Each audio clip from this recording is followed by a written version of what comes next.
आजच्या विषयाचे नाव आहे, लिहून घ्या. आजच्या विषयाचे नाव आहे सत्ता, लोभ आणि आत्मिक पतन.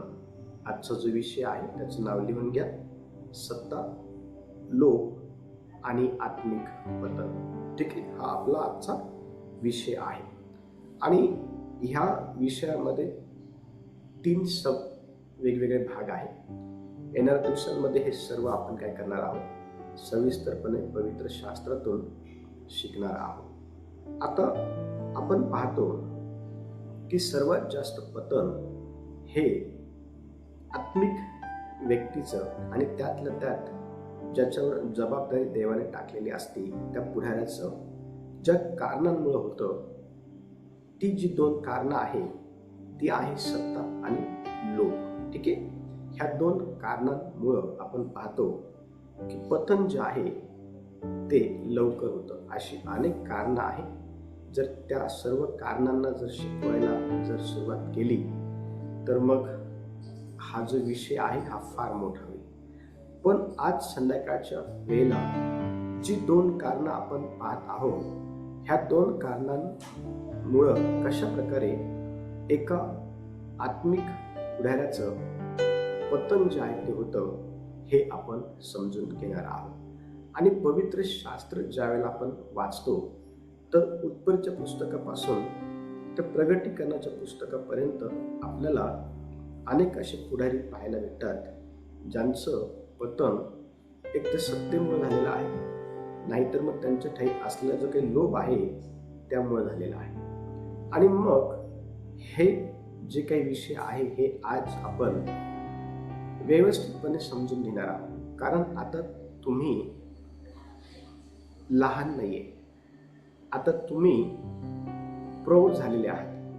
अनेकांना 4 वर्षापेक्षा जास्त झालेले आहे. आणि आता तुमच्याकडनं देव अपेक्षा करतो की तुम्ही पुढारपण करावं. आणि पुढारपण तुम्ही करत असताना तुम्ही स्वतःला ह्या 2 भागांमध्ये अशासाठी की पतन जे आहे ते होऊ नये. आणि मग यातला जो पहिल्या क्रमांकाचा मुद्दा आहे तो आपण बघणार आहोत. पहिल्या क्रमांकाचा मुद्दा लिहून घ्या, पुढारी स्वतःच्या फायद्यासाठी लोकांचा वापर करतात.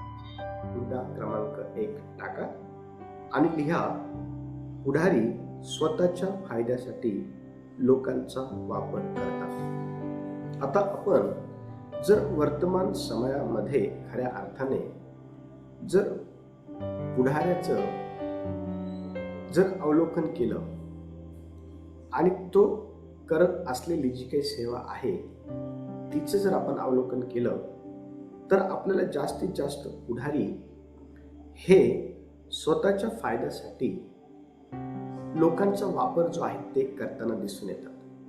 आणि पवित्र शास्त्र ज्यावेळेला आपण वाचतो ना तर यहेजकेल याचा 34वा अध्याय, यहेजकेल याचा 34वा अध्याय आणि वचन जे 32 आहे त्या ठिकाणी कशा प्रकारे पुढारी हे स्वतःच्या फायद्यासाठी लोकांचा जो काही वापर आहे ते करून घेतात या संदर्भात त्या ठिकाणी यहेजकेल आत्म्याच्या प्रेरणेने काही महत्त्वाच्या गोष्टी सांगताना आपल्याला दिसतो. कोणीतरी वाचण्यासाठी मदत करा हळूवारपणे. यहेजकेल 34वा अध्याय आणि वचन 2 पहा. मानव पुत्रा, इस्रायलच्या मेंढपाळांना तू संदेश देऊन त्यांना सांग, प्रभू परमेश्वर असे म्हणतो, जे इस्रायलचे मेंढपाळ आपणच चरतात त्यांना धिक्कार असो. मेंढपाळांनी कळपाला चारावे की नाही. Very good. ह्या ठिकाणी आपण पाहतो की ह्या दुसऱ्या वचनाच्या ब भागामध्ये शेवटी प्रश्नचिन्ह आहे. आणि ते प्रश्नचिन्ह ह्या ठिकाणी आपल्याला जे पुढारी आहे ना त्यांच्या पुढारपणाला लावलेलं दिसून येतं. आता पुढारी जे आहे ना ह्या पुढाऱ्यांना ह्या ठिकाणी ज्यावेळेस वचन 1 वाचतो तर असं लिहिण्यात आलेलं आहे की परमेश्वराचं वचन मला प्राप्त झालं. आता काय होतं त्या वचनामध्ये, तर दुसऱ्या भागामध्ये त्याचं उत्तर आहे की जे पुढारी आहेत, जे पुढारी आहे, ज्यांच्यावरती जबाबदारी टाकलेली आहे, असे जे पुढारी आहे ना, त्या पुढाऱ्यांना धिक्कार असो. ते जे पुढारी आहे ना, त्यांना काय असो, धिक्कार असो. आता का त्यांना धिक्कार असो, तर वचन सांगत आहे कारण ते स्वतःच पालन पोषण करण्याच्या अनुषंगाने चरत असतात. स्वतःच जे पालन पोषण आहे ना, ते करण्याच्या अनुषंगाने ते चरत असतात. पण जी जबाबदारी त्यांच्यावरती देवाने टाकलेली आहे कळपा संदर्भाची, ते त्या कळपाकडं लक्ष देत नाही किंवा ते त्या कळपाचं पालन पोषण करत नाही. वर्तमान समयामध्ये देखील अशा प्रकारचे पुढारी हे आपल्याला पाहायला भेटतात, ज्यांच्यावरती देवाने विश्वास टाकलेला आहे की ते कळपाचं पालन पोषण करतील किंवा ते कळपाला चालतील. पण ते आज कळपाला न चालता ते स्वतः चरत आहेत, ते स्वतःचं पालन पोषण करत आहे. आणि हे ज्या वेळेला देवाच्या निदर्शनामध्ये येतं, तर परमेश्वर देवाचं वचन अतिशय स्पष्टपणे आपल्याला हे सांगतं की देव म्हणतो की अशा प्रकारच्या पुढाऱ्यांना धिक्कार असो.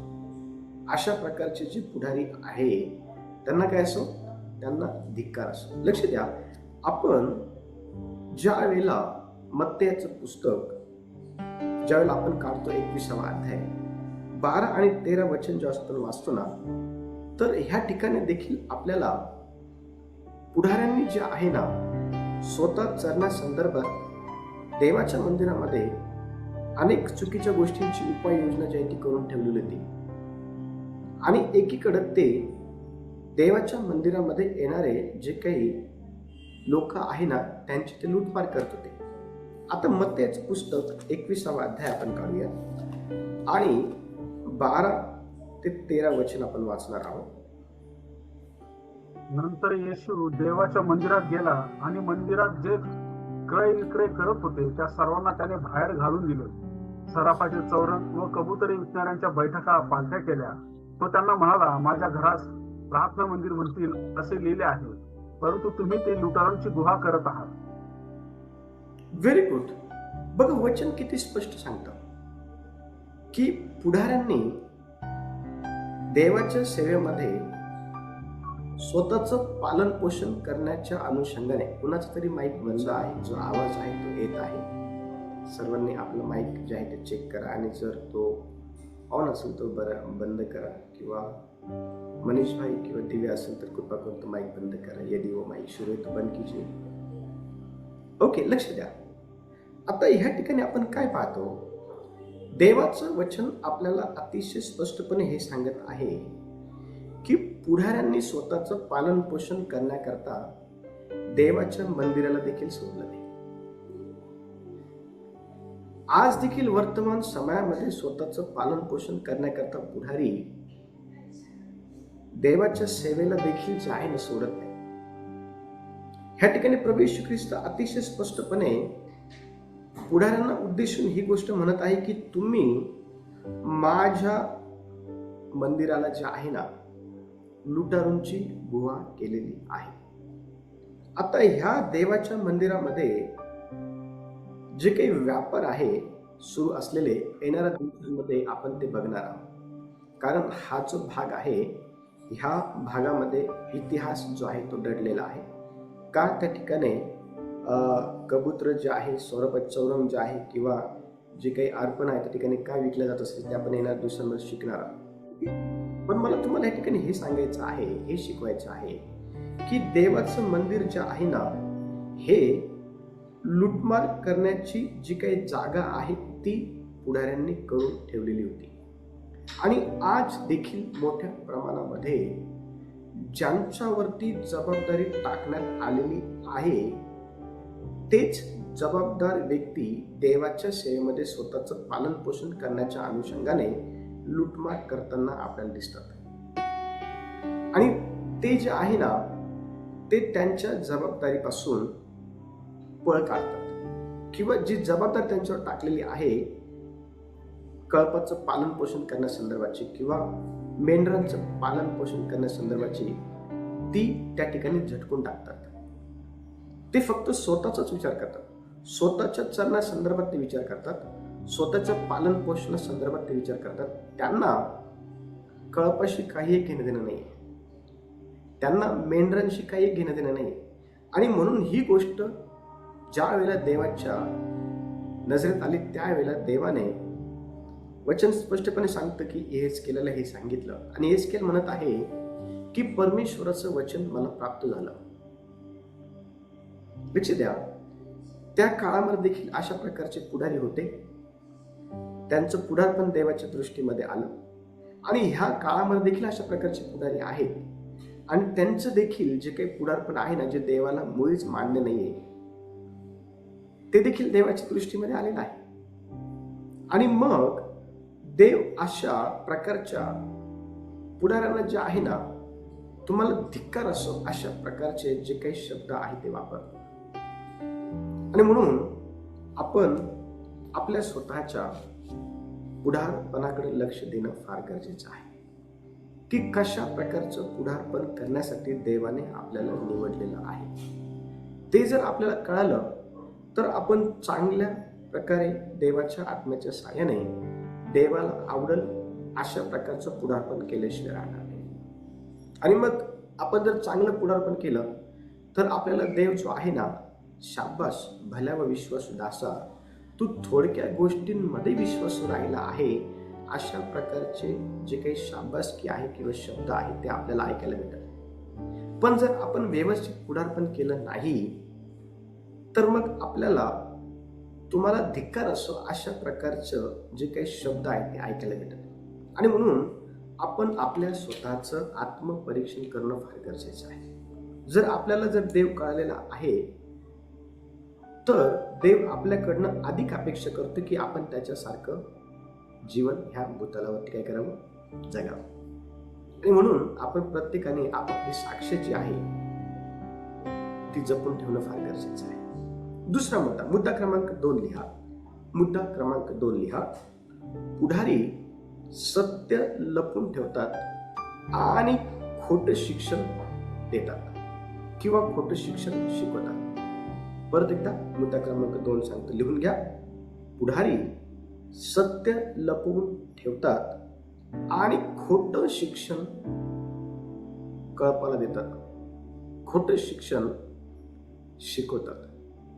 अशा प्रकारचे जे पुढारी आहे ना, हे येशूच्या काळामध्ये देखील होते आणि हे पुढारी आजच्या काळामध्ये देखील आहे. यांना ओळखण्यासाठी आपल्याला देवाच्या वचनाचे तंतोतंत जे आहे ना माहिती असणं गरजेचे आहे. आणि ही माहिती आपल्याला होण्याकरता पवित्र आत्म्याची जी काही मदत आहे ती घ्यावी लागेल. कारण पवित्र आत्माच आहे जो आपल्याला सर्व प्रकारचे जे काही गुपित गोष्टी आहे वचनातल्या त्या काय करतो, त्या प्रगट करतो.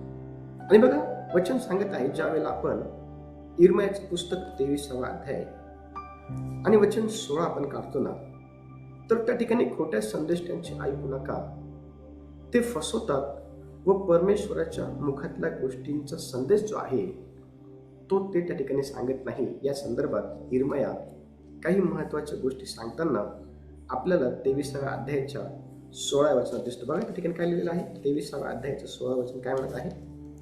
सेनाधीश परमेश्वर म्हणतो, तुम्हाला संदेश देणाऱ्या संदेशांची वचने ऐकू नका, ते तुम्हाला फसवतात, ते आपल्याच मनाप्रमाणे दृष्टांत सांगतात, परमेश्वराच्या मुखातला सांगत नाहीत.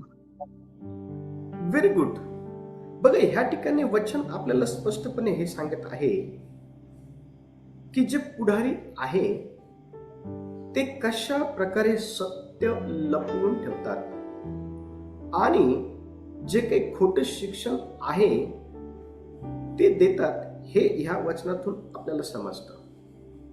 आणि वचन सांगत आहे की सेनाधीश परमेश्वर म्हणतो, बघा, सेनाधीश परमेश्वर म्हणतो, तुला संदेश देणाऱ्या संदेष्टांची वचने ऐकू नका. तुम्हाला संदेश देणाऱ्या संदेष्टांची वचने काय करू नका, ऐकू नका. आता का ती ऐकायची नाही? कारण जी वचनं ती सांगतात ना ती सत्य नाहीये. जी वचनं ते सांगतात ना, ती वचनं परमेश्वराची नाही आहे. जी वचनं ते सांगतात ना, ती वचनं परमेश्वराकडून त्यांना प्राप्त झालेली नाही आहे. मग प्रश्न हा आहे की ती जी वचनं सांगतात ती कोणाची आहेत? तर त्याचं उत्तर ह्याच वचनाच्या ब भागामध्ये आपल्याला पाहायला भेटतं. वचन सांगत आहे ते तुम्हाला फसवतात. ते आपल्याच मनाप्रमाणे दृष्टांत सांगतात आणि त्या दृष्टांताला परमेश्वराच्या वचनाचं नाव देतात. समजून घ्या, ते आपल्याच मनाप्रमाणे जो काही दृष्टांत आहे ते सांगतात आणि त्या दृष्टांताला ते परमेश्वराचं नाव देऊन ऐकणाऱ्या लोकांना काय करतात? ते फसवतात. अशा प्रकारचे जे पुढारी आहेत ना, हे आपल्याला इर्म्याच्या काळामध्ये देखील पाहायला भेटतात. अशा प्रकारचे जे पुढारी आहेत ना, हे येशूच्या काळामध्ये देखील पाहायला भेटतात आणि अशा प्रकारचे पुढारी आताच्या वर्तमान काळामध्ये देखील आहेत. म्हणून तर देवाचे सांगते की प्रत्येक आत्म्याचा विश्वास धरू नका. याच्यात जे लिहिलेलं आहे ना, संत पौल अतिशय स्पष्टपणे म्हणतो, याच्यामध्ये संत पौल स्पष्टपणे म्हणतो, या सुवार्तेपेक्षा निराळी सुवार्ता जर कोणी तुम्हाला सांगितली तर तो श्रापित असो. मग तो स्वर्गातला स्वर्गदूत जरी असेल ना, त्याने जरी सांगितली तरी तो काय असतो माहिती का? तो श्रापित असतो. लक्ष द्या, समजते का? म्हणजे हे जे वचन आहे ना, हे वचन परमेश्वराच्या मुखातून निघालेले शब्द आहेत आणि म्हणून आपण ह्या शब्दाला घेऊन अतिशय फॅमिलियर झालं गरजेचं आहे.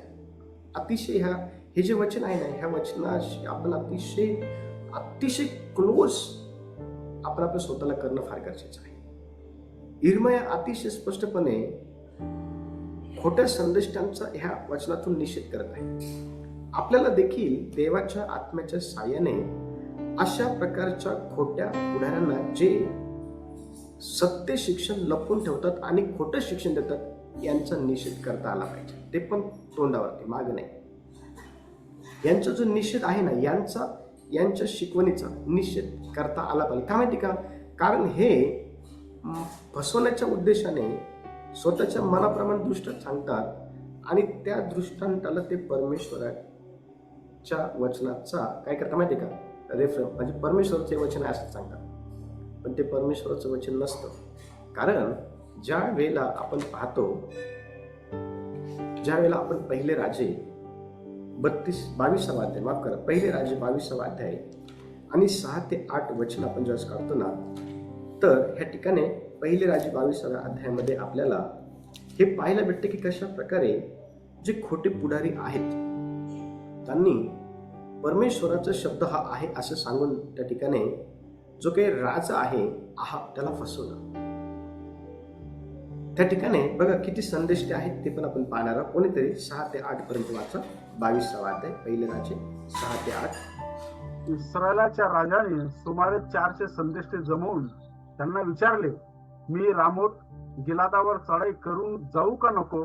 त्यांनी उत्तर दिले, चढाई करून जा, प्रभू ते महाराजांच्या हाती देईल. तेव्हा यहोशाफाटाने विचारले, याखेरीज दुसरा कोणीतरी परमेश्वराचा संदेष्टा नाही काय?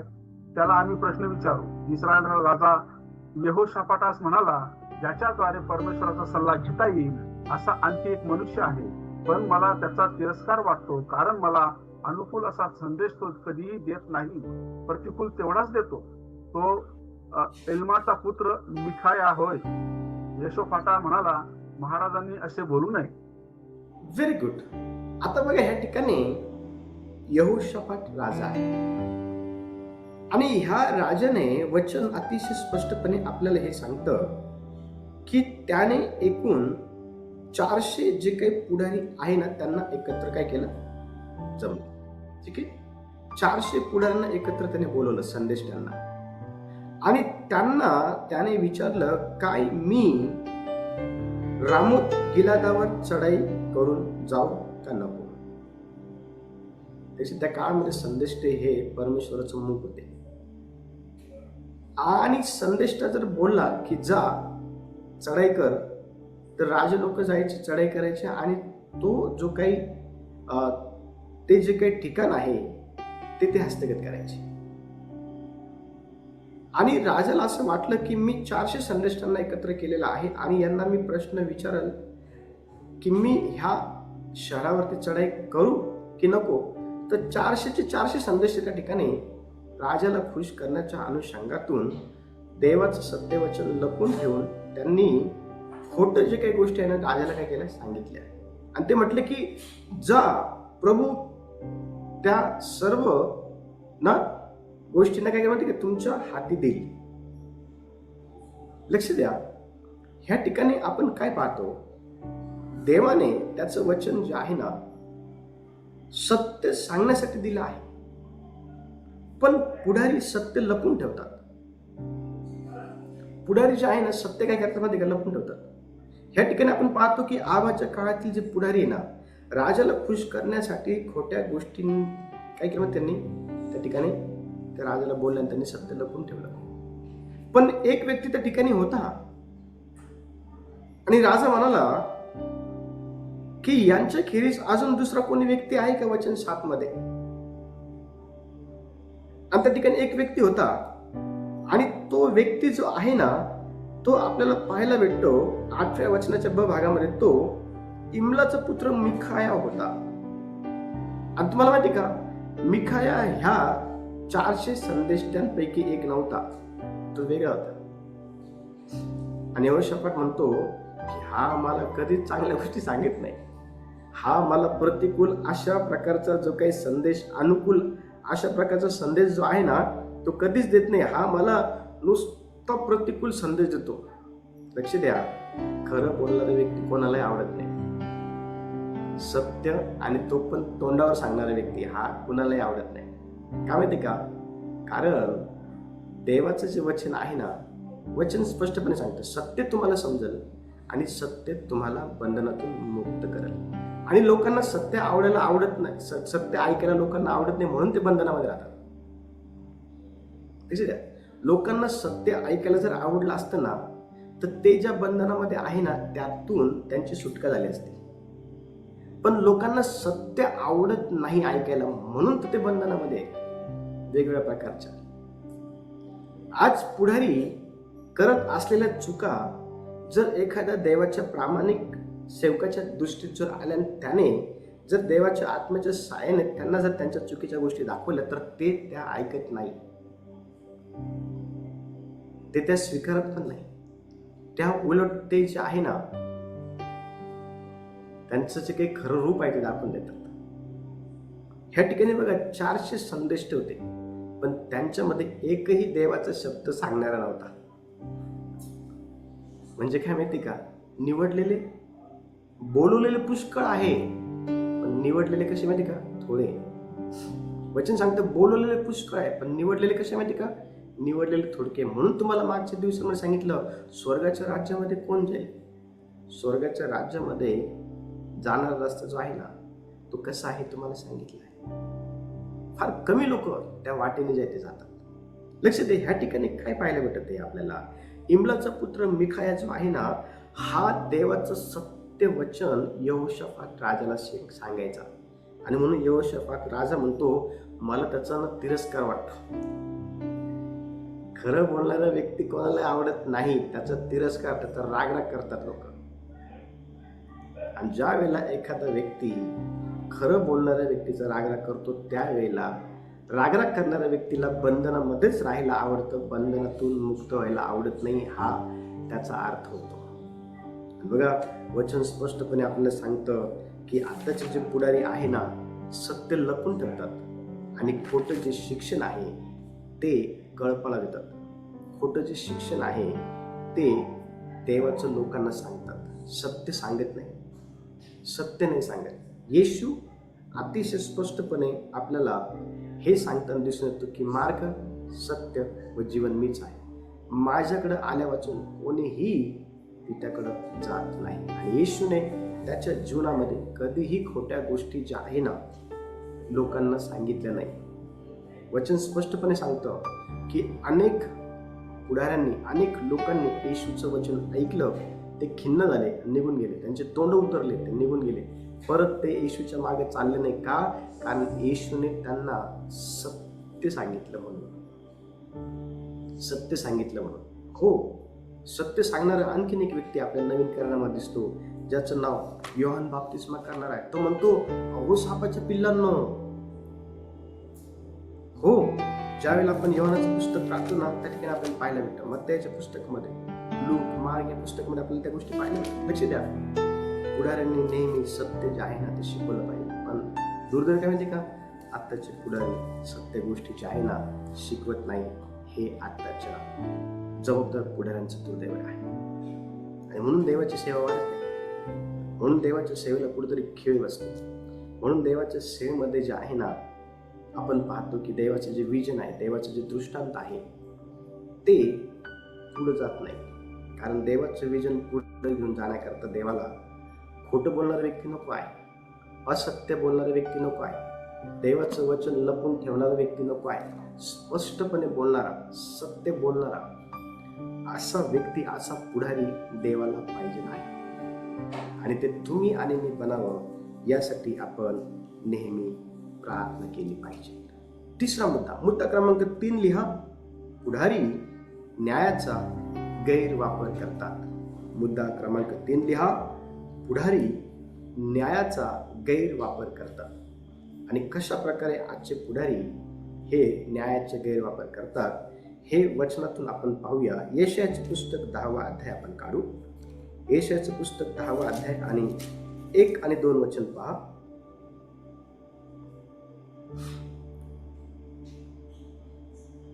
जे अन्यायाचे निर्णय करतात व जे लेखक उपद्रवकारक ठराव लिहितात त्यांना धिक्कार असतो. ते दाद मागणाऱ्यांना, दुबळ्यांना धुडकावून लावतात व माझ्या प्रजेतल्या गरिबांचे हक्क बुडवतात. ते विधवांना लुटतात व पोरक्यांना नागवतात. हा, बघा काय म्हटलं या ठिकाणी वचनामध्ये. किती गंभीर स्वरूपाचा आरोप हा पुढाऱ्यांवरती जे आहे ना करण्यात आलेला आहे. आणि बघा, हा आरोप नाही, त्यांच्या कामाबद्दल त्यांना लावण्यात आलेला जो काही दोष आहे ना तो या ठिकाणी आहे. आणि वचन काय सांगितलं माहिती का, पुढारी जे आहे ना, पुढारी हे अन्यायकारक निर्णय जे आहेत ते घेतात. लक्षात द्या, पुढाऱ्याला पुढारपण हे काय दिलं माहिती का, कुणावरही अन्याय होऊ नये. सलमोन राजा हा एक पुढारी होता आणि त्याच्याकडे 2 स्त्रिया आल्या. दोघींना बाळ झालेली होती. एकीचं बाळ झोपेमध्ये तिच्या अंगाखाली येऊन ते मेलं. आणि जिचं ते बाळ तिने आदला बदली केली आणि सकाळी पाहतो मेलेलं बाळ जिच्याकडे होतं, ती म्हणाली हे बाळ माझं नाही. त्यांच्यामध्ये भांडणं सुरू झाली. आणि मग कालांतराने त्या गोष्टी राजाच्या कानापर्यंत आल्यानंतर राजाने एक न्यायाधीश म्हणून अन्याय हा होणार नाही याची काळजी घेतली. आणि तुम्हाला माहिती का, त्याने त्या राज्याचा राजा म्हणून, त्या राज्याचं पुढारी म्हणून जो काही न्याय आहे ना, यथायोग्य न्याय केला. आणि तो यथायोग्य न्याय करण्याकरता राजाला त्या ठिकाणी हे बोलावं लागले की ह्या बाळाचे 2 तुकडे करा आणि एकीला आणि पहिलीला काय करा, एकीला आणि दुसरीला एक एक करून देऊन द्या. वचन सांगतं की त्या बाळाची जी खरी आहे ना, खरी आई, तिची आतडी तुटली. आणि ती म्हणते नाही नाही महाराज, ह्या बाळाचे 2 तुकडे करू नका, हे बाळ तिला देऊन द्या. तुम्हाला माहिती का काय झालं, राजा म्हणाला हे जे बाळ आहे ना तिला द्या, जिच्या खऱ्या अर्थाने त्या बाळाला घेऊन काय आहे, त्या बाळाला घेऊन ओझ आहे, त्या बाळाला घेऊन तुटली आहे, त्या बाळासाठी तिचा जीव काय झुरत आहे. हो, हरणी जशी पाण्याच्या प्रवाहासाठी लुळते झुरते, तसं हे देवा माझा जीव तुझ्यासाठी लुलपत आहे, तुझ्यासाठी झुरपत आहे. एका आईचं हृदय त्या बाळासाठी काय झालं का, हा ते कासावीस झालं.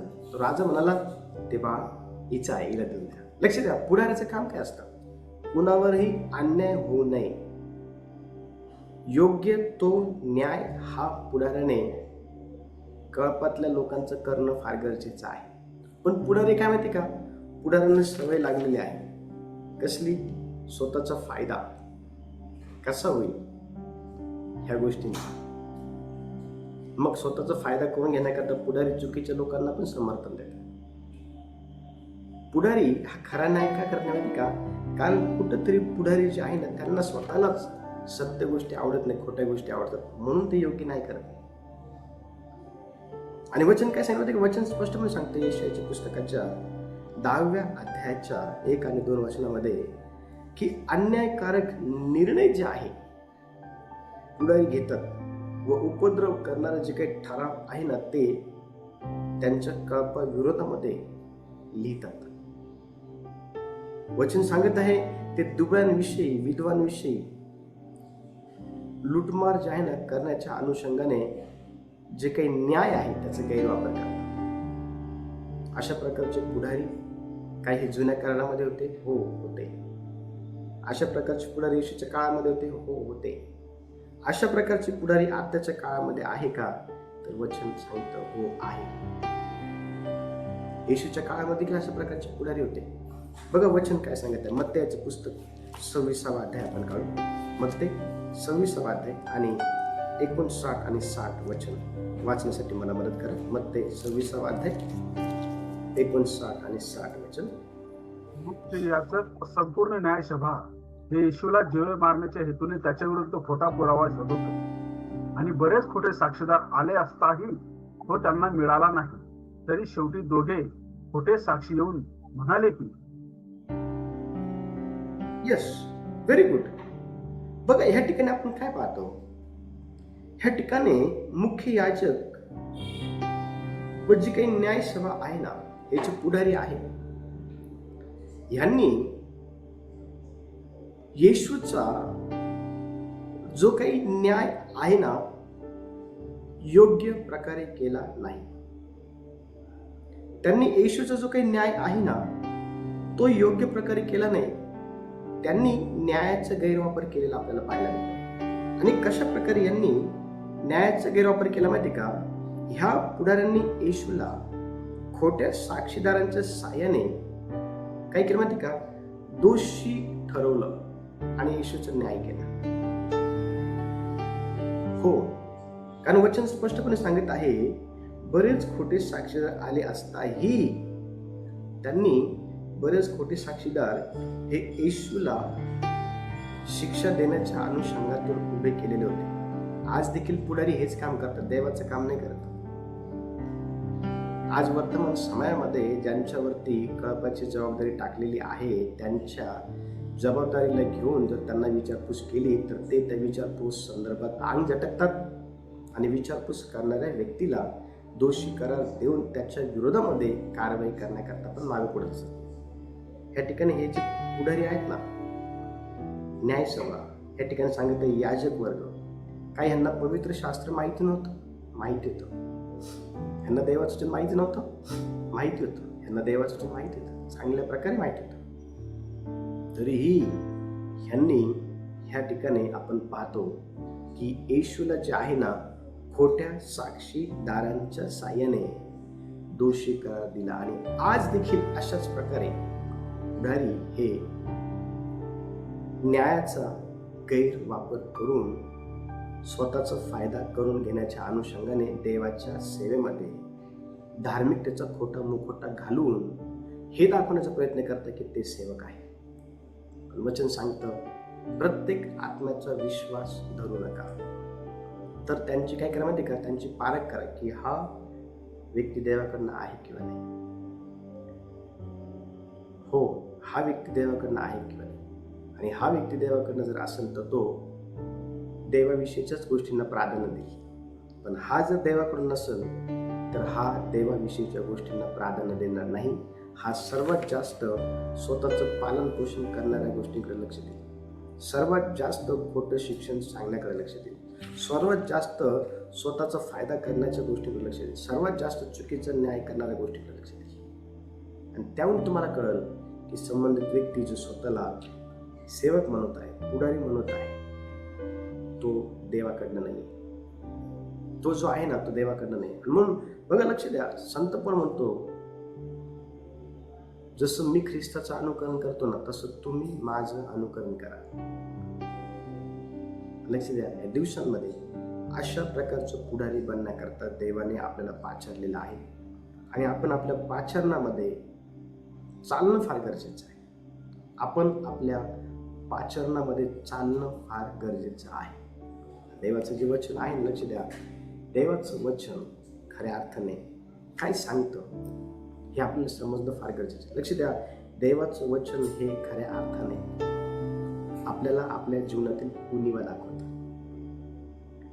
देवाचं जे वचन आहे ना, हे खऱ्या अर्थाने आपल्याला आपल्या जीवनातील ज्या काही उणिवा आहे ना, ते आपल्याला दाखवतं. लक्ष द्या, जर देवाच्या वचनाच्या द्वारे आपल्याला आपल्या उणिवा जर दाखवल्या जात आहे आणि त्याकडे देखील आपण लक्ष देत नाहीये किंवा ते देखील आपण जर ऐकत नाहीये, तर मग दुर्दशा होईल. बघा वचन काय सांगतं.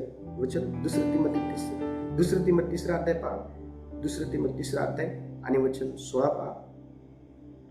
देवाचं वचन कशासाठी पहा. प्रत्येक परमेश्वर प्रेरित शास्त्रलेख, सद्बोध, दोष दाखवणे, सुधारणूक, नीती शिक्षण ह्याकरता उपयोगी आहे. Very good.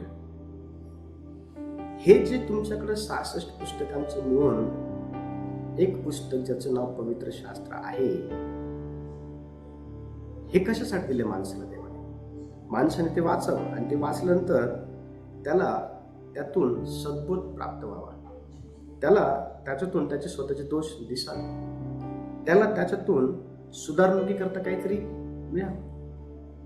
नीती शिक्षण जे आहे ना, हो ते मिळावं. हे आहे देवाचं वचन. देवाचं वचन खऱ्या अर्थाने हे आहे आणि हेच तर पुढाऱ्याने शिकवलं पाहिजे. ही देवाची काय माहिती का, पुढाऱ्याकडनं अपेक्षा आहे. लक्ष द्या, आज जर आपण पाहिलं तर पुढारी, सत्ता, लोक यामुळे जे आहे ना, आत्मिक पतनाकडे सरसवलं जात आहे आणि आपण त्यापैकी एक नसावं म्हणून आपण आपल्या स्वतःचं आत्मपरीक्षण आजच्या ह्या विषयाला घेऊन जे 3 मुद्दे आपण शिकलेलो आहे करणं फार गरजेचं आहे. यापेक्षा अधिक जास्त गोष्टी उद्या संध्याकाळी देवाच्या आत्म्याच्या सहाय्याने आपण जे आहे ते शिकणार आहोत. देवा या वचनाच्या द्वारे सर्वांना आशीर्वाद देऊ. आपण आपले डोळे बंद करू आणि आपण प्रार्थना करू. सर्व